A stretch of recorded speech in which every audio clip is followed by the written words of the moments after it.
4.3% of Americans in 2008 among adults, and from 5% to 17% among children during the same period.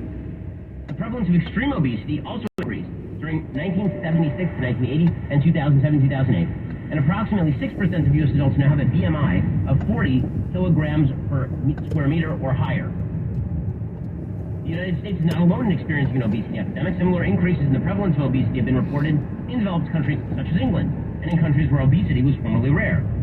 For example, the prevalence in China among preschool-aged children living in urban areas has now increased eightfold from 1.5% in 1989 to 12.6% in 1997. So again, I'm noticing that modern society is either lighting on a bunch of bizarre environmental and evolutionary bottlenecks, in which magically the transgenderism rate is multiplying by tens of thousands of percentage points, and everyone is becoming rapidly fat, just through evolutionary biology.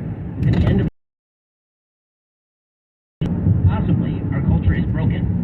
It seems more like what you have is that certain cultures actually promote eating unhealthy.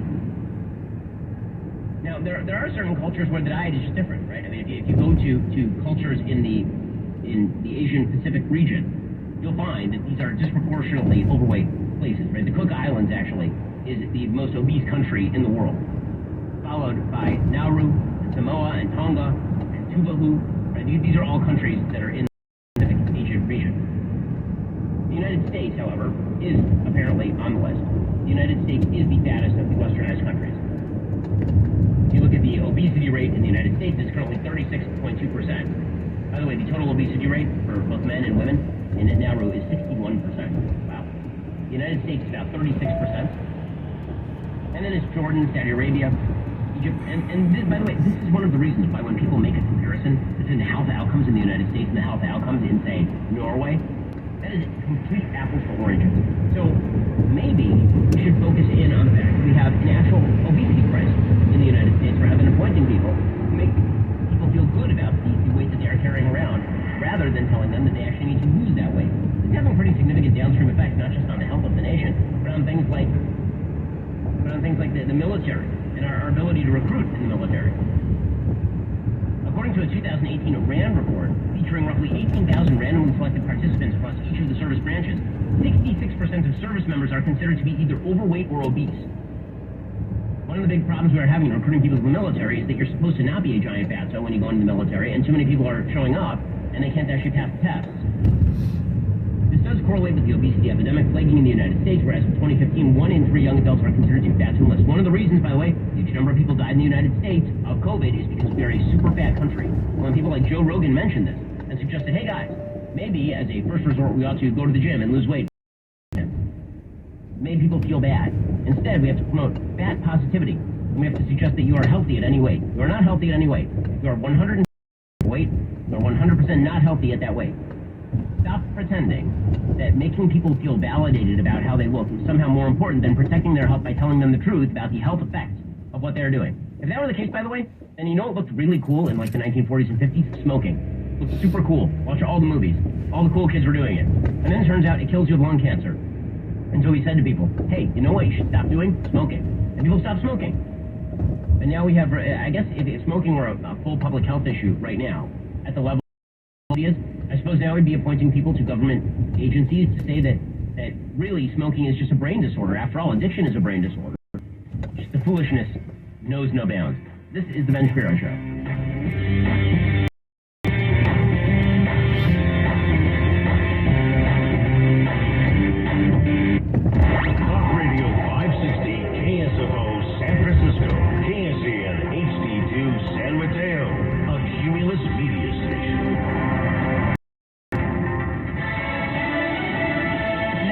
On edge over potential protests. I'm Jill NATO, Fox News. The city's bracing as videos about to be released showing the police beating that allegedly led to the death of motorist Tyree Nichols. Those 5 former Memphis police officers all face now multiple charges, including second-degree murder. So they could end up to 60 years in jail. And 29-year-old Tyree Nichols, he was beaten savagely. Videotape. This all started out as a traffic stop.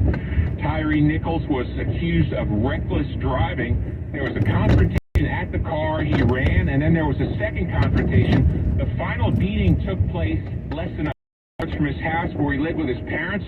According to attorneys for the family, he called out for his mother and said, "What did I do?" Fox's Steve Harrigan in Memphis.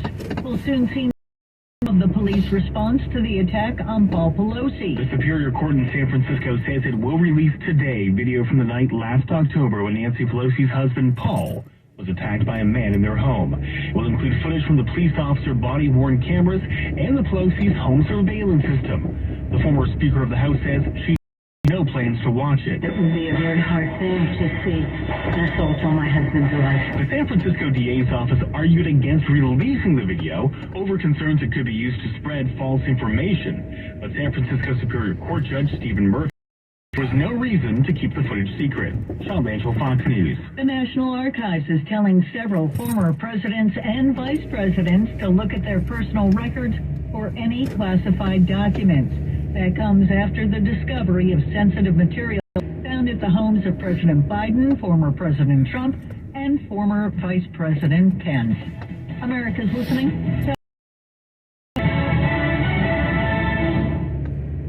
Fox News Sunday has a new voice.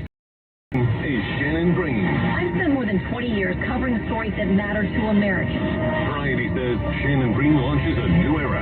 Curious, tenacious, always after the story. On this show, we'll get to the heart of the issue and remind people in this town they work for you. Forbes says Green's already making the show her own. See what everyone is talking about. Fox News Sunday with Shannon Green. I know you've got some questions, America, so let's get some answers. From the Fox News Podcast Network, Fox News Rewind Financial Crisis '08. This is an extraordinary period for America's economy. A look back at the biggest financial crisis since the Great Depression. The market is not functioning properly. And the events leading up to it from the people who were there. You started to see now plunge in synchronicity with the vote on the House floor. Subscribe now at foxnewspodcasts.com or wherever you download podcasts. Never, ever 100% trust Wall Street. The Oklahoma Medical Examiner's Office positively identified remains found last week as those of 4-year-old Athena Brownfield. Athena was discovered missing when a postal carrier found her 5-year-old sister wandering the streets in Cyril. The investigation led to the arrest of Athena's caretakers, husband and wife Yvonne and Alicia Adams. Airline manufacturer Boeing pleads not guilty in a case over its 737 MAX crashes. Boeing pleads not guilty in a Texas courtroom to a charge of conspiracy to defraud the U.S. over the 2018 and 2019 crashes of 2 of its 7 MAX jets, leading to the deaths of 346 people. The company accused of concealing information about flaws in the plane's control systems. Families of those killed objecting to Boeing reaching an agreement with the Justice Department in 2021 to pay $2.5 billion in compensation and fines to avoid indictment. We asked the judge monitoring an additional review of the safety measures that Boeing is taking. Paul Cassell, an attorney for the families, Boeing says it's committed to complying with the agreement and made broad changes to ensure that accidents like these never happen again. Kristen Goodwin, Fox News.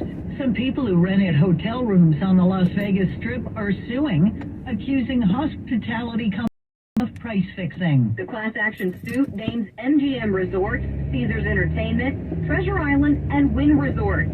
Collectively, 20 of the 30 major Strip properties. Investigating attorneys from law firm Hagen Berman claims the hotel operators worked together to inflate prices using a revenue management software called Rainmaker. That's Kim Passoff from Fox TV affiliate KVVU. MGM Resorts responded in a statement saying the claims are factually inaccurate. This is Fox News. Cashback is not available on gas in New Jersey and Wisconsin. Susan, I'm sorry I'm late. Traffic is terrible. It sure is. But on top of that, gas prices have been skyrocketing. I can't believe how expensive gas has gotten recently. Prices at the pump are up, but I never pay full price for gas anymore. I just use the free Upside app that pays you cash back for every gallon of gas you buy. Wait a minute. Are you saying you actually get paid cash when you buy gas with the Upside app? Yes, I get real cash back every time I buy gas. Does that actually add up to anything? I've made around $200. Wow, that's serious extra cash. I'm downloading the free Upside app now. Download the app to earn real cash back every time you buy gas. Use promo code LUCK for an extra 25 cents per and cash back on your first fill-up. You can cash out anytime right to your bank account, to PayPal, or any gift card for Amazon and other brands. Just download the free Upside app and promo code LUCK for a 25 cents per gallon bonus on your first tank. That's code LUCK for 25 cents per gallon cash back on your first fill-up.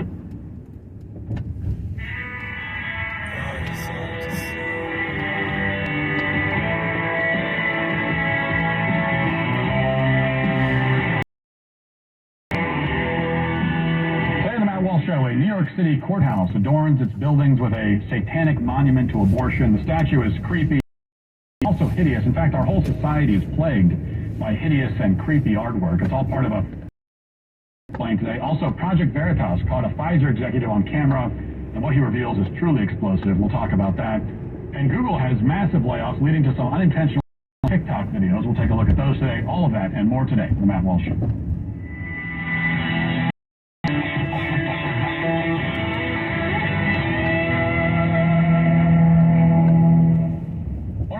Tragedies of my life is that I wasn't doing a show last week when Boston's MLK statue went and passed me by. The thing that motivates me to get up every day and host this show is the very hope that one day I'll be able to deliver a monologue on something as hilarious as a statue that's meant to honor Martin Luther King Jr., but instead looks like a pile of limbs that arranges itself into a different sex act depending on the angle you view it from.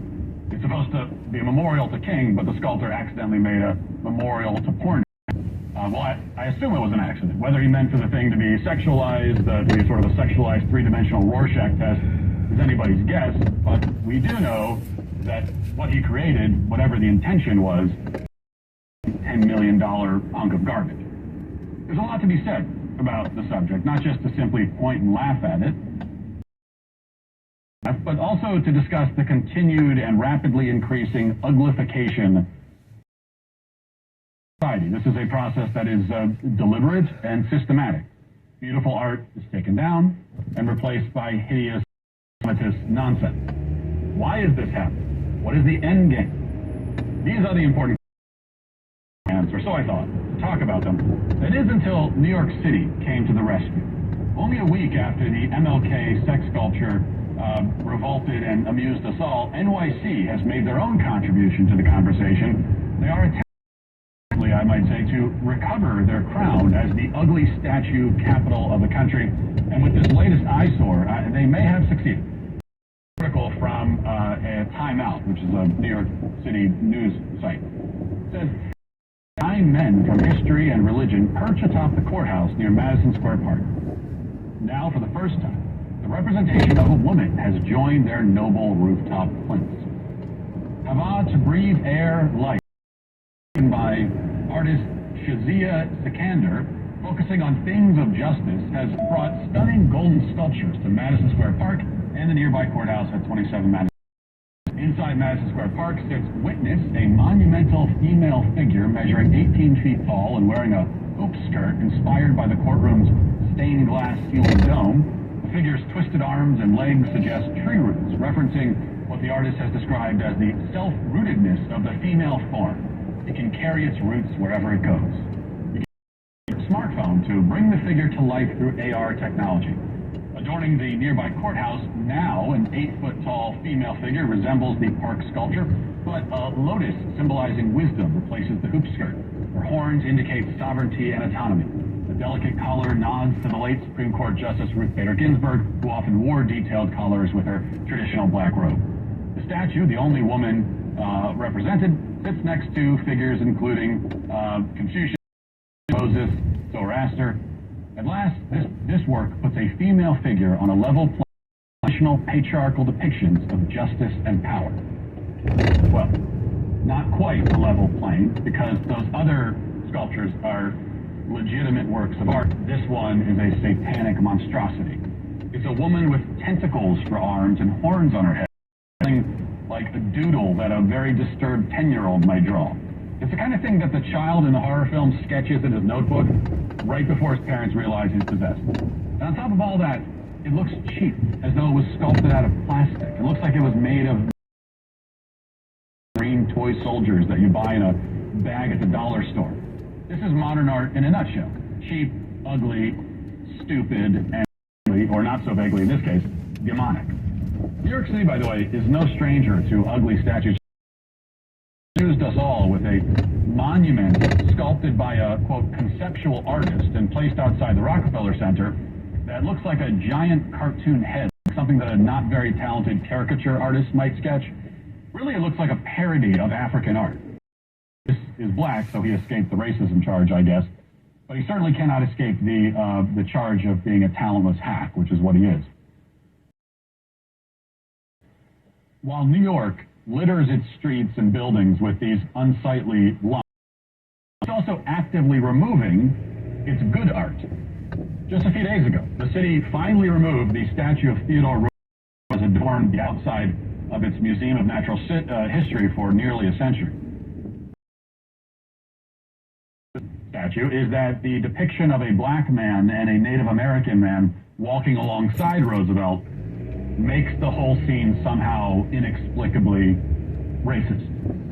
No one ever explains why, by the way. Just the fact that you've got a white man and then there's a black man there also is racist.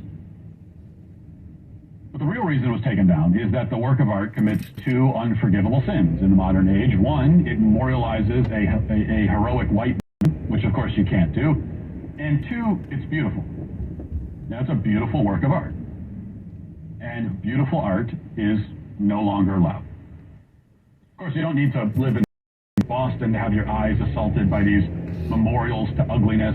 Every American city is plagued by these sorts of modern art mutations popping up everywhere like tumors. A while ago, I mentioned this art display sitting outside the Tennessee Welcome Center right off of Interstate 81. So when I'm driving, if you're coming down from Virginia into Tennessee and you stop off because you got to use the restroom. Now, in times past, they may have welcomed you with a glorious sculpture representing the state's unique in history. Instead, they give you this weird orgy of malformed, ambiguously shapes. And again, you find this stuff everywhere.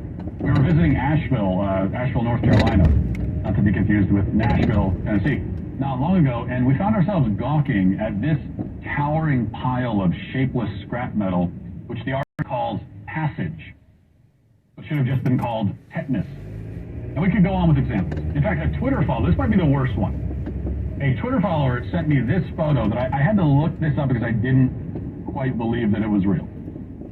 This is a photo of a recently installed statue in Carmel, Indiana. And the statue is titled Rising Sun, but instead it looks like a hairy potato, or perhaps like something more anatomical in nature, perched on a mission platform of some kind. It has the aesthetic quality of like a Nickelodeon cartoon from the 90s, except a lot more explicit. So what's going on? I mean, why are they making this ugly nonsense? Why are our cities marked with these hideously sculpted abscesses? Why are we all forced to live in towns with the artistic equivalent of skin cancer? I think there are a few reasons. And the first is pretty simple. Great artists have skill, and they have training, and they have proper education. Our artists have none of those, so they're not capable of making anything that's the level of classical art. I mean, they couldn't produce a sculpture that could pass for something sculpted, even if they wanted to. One thing is, like, notice the lack of detail in all of these statues. This is the thing with all modern, you go to a modern art museum, it's the same deal. There's no detail in anything. The demon statue in the New York courthouse is mostly just smooth and featureless, which gives it that kind of cheap flavor. And the artist didn't even attempt to make arms or hands because those are the most difficult to get right. And so instead they, when I was in art class in like 7th grade, I used to do the same thing. I didn't know how to draw arms and hands because they're difficult. And so I would do something like, oh, I'm using my imagination. This is a person with, tentacles for arms instead. Easier to draw. The sculptor in Boston did make arms and hands, but that's all he made. It requires great skill to sculpt heads and faces. So he simply left them headless. Meanwhile, the other statues didn't attempt to resemble anything at all, so that there's no standard they can be judged against. If you try to make something that looks like something, then everyone can look at your